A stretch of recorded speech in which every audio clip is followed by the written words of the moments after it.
All right, last video on this thing, I put a VY brake booster and master cylinder in it. That being a dual diaphragm brake booster means I have to put disc brakes in the rear end of this thing. So I went out and put a WB Statesman diff with disc brakes, and we pull it down, rebuild all the brakes, and stick it under this thing. Let's go.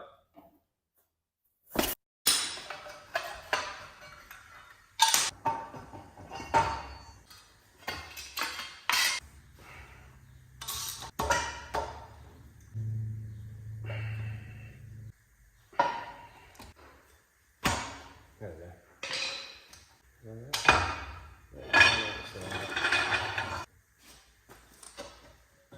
Right, now that that fiasco is dealt with, we can start pulling this down and it will turn out like this. One clip off. Oh yeah, this sucks.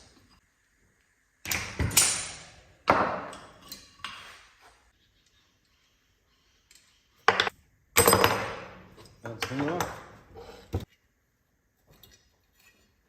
Alright, that's that bracket off.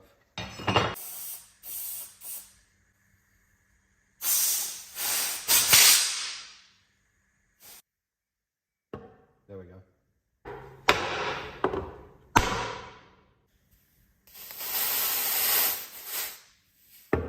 There we go.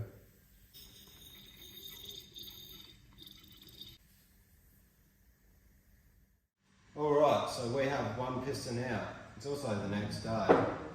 This piston took me over 2 hours to get out. This was worse than the first one, which the first one, in a short, what had happened, someone had hit the brakes, pushed the piston out, and to get things, well, to get the wheel moving along, they had ripped out the brake pad. So that one was definitely seized in there. This one was definitely seized in there. This sucked more than anything that has sucked before. Saying that, this piston, the wear marks on it aren't as bad as the other one. It's actually a usable piston, and the bore's nice on the inside. How I got it out, you'll see here. If I zoom in, do a zoom in thing.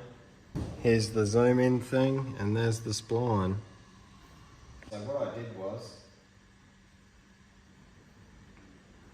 I got these, and I hooked them under the end of the piston and undid it, or hit it in the undoing way. Put a bit of air in there after that, came out a little bit, repeat, and I have a piston out now, so. Happy days. Not really, we still have the rest of this to break down, so let's go.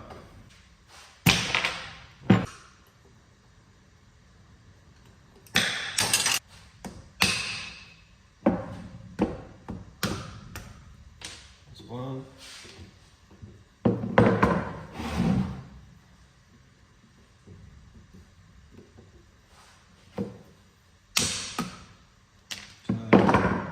Now the slide pins.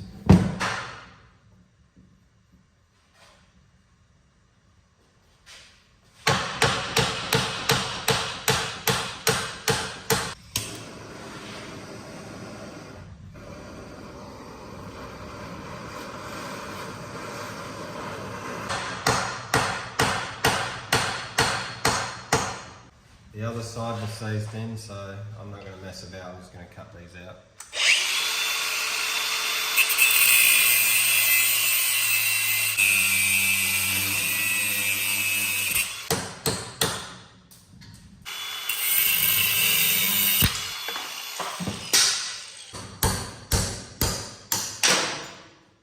I honestly don't know what's going on in here, and if you've never seen what's in here, be prepared.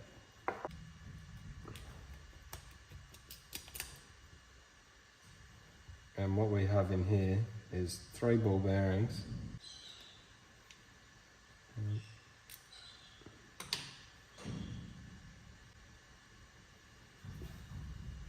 and this guy in there.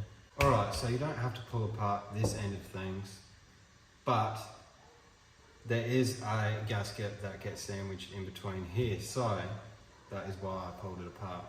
Just going over the overall condition of the calipers that I've got here, which is very rough. Once disassembly was done and everything was painted up and ready to go, it was time to start assembly. Starting things, I started with the easiest job, so installing rotors. These were 160 bucks including the brake pad, so I thought that was a bit of a deal. Once the easy jobs were done, it was time to get stuck into the calipers. To start things off, I started off on the handbrake side of things and put the paper gasket down, and then applied some brake grease and then the 3 ball bearings that go in there.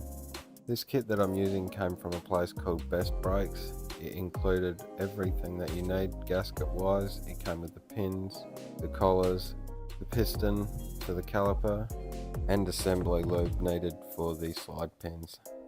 Before I could bolt that together, it was time to get the other rubber out of the other end of things.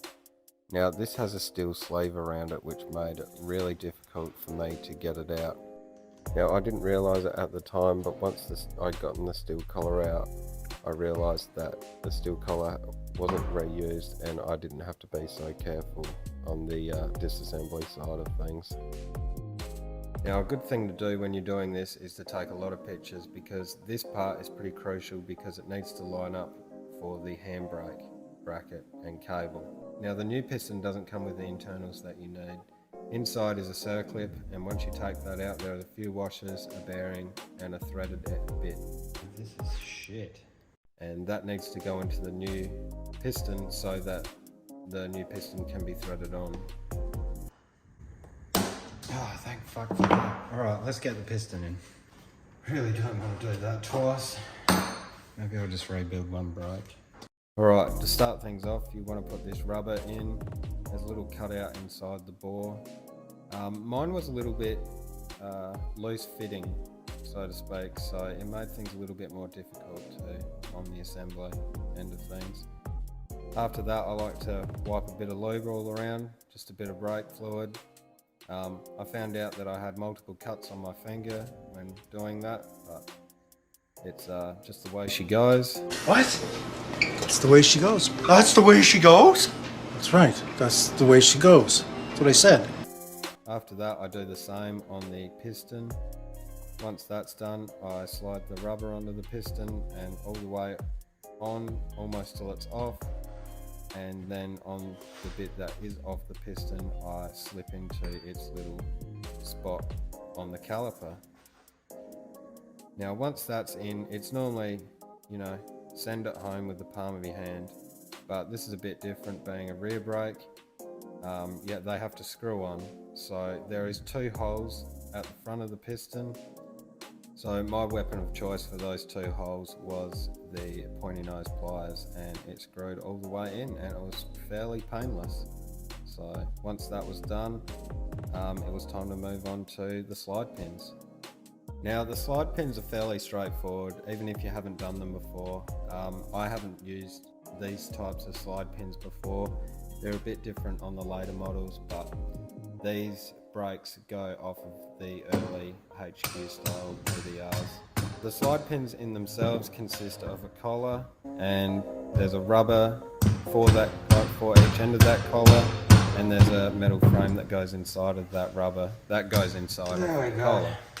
Once that's all done, you can pretty much start the slide pin by hand and then send it home with the rubber mallet.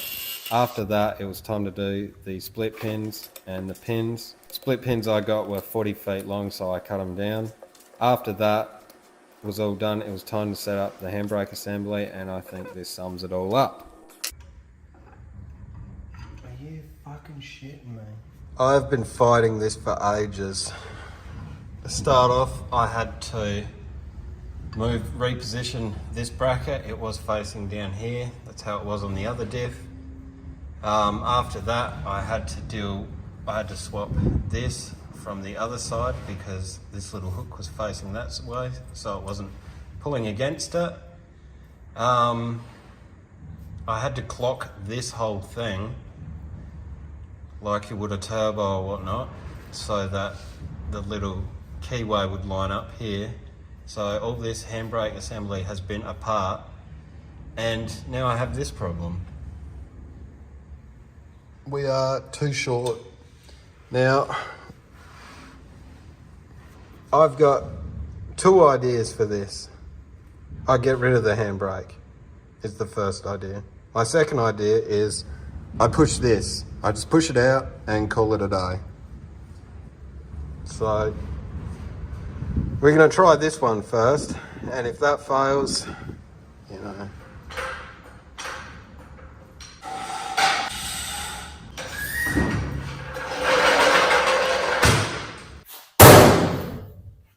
All right, so not all went to plan. I don't have a handbrake currently, but when I get some handbrake cables made up for this thing, then I'll have a handbrake.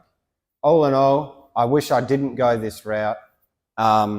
Initially, I thought about doing a Commodore disc brake rear end to match the Commodore booster and master cylinder, but everything that I'd read said that I had to make up brackets for a handbrake cable.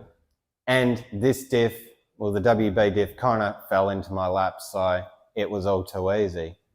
But it is what it is. I got disc brake rear end, which is what I needed to suit the booster. So I'll call it a day once I've got the handbrake cables made. So that's a wrap. Don't forget to like the comment and subscribe to the video. Take it easy.